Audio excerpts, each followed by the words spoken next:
find ourselves in the midst of a government shutdown. It's the first one in 17 years. The question, of course, is what does that mean? What does that mean for the markets at large? What does it mean for your Pinnacle portfolio?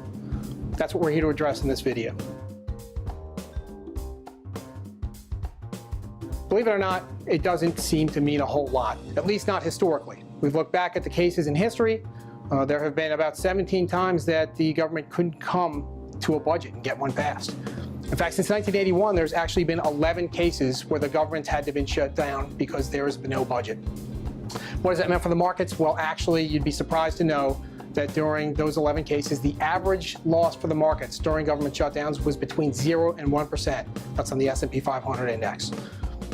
If you actually just give it a little bit of time, look a month out, actually the returns are kind of surprising too. You got about a 2 to 3% return on average to the positive in markets just 1 month out. So I think the history that we're looking at would suggest that, generally speaking, these government shutdowns are a non-event. Just because we don't think there are typically big market reactions to government shutdowns, that doesn't mean there are no risks.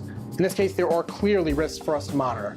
The first risk is just how long does this government shutdown last? We expect it to be temporary.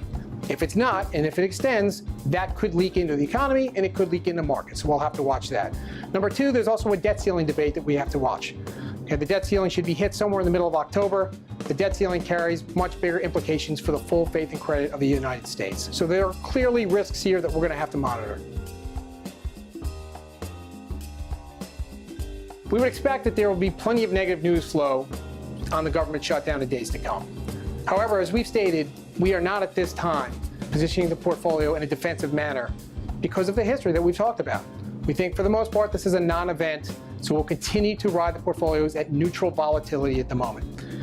We'll also continue to rotate portfolios, sectors, industries, countries. That's the way we'll continue to try to add value to your portfolio at this time.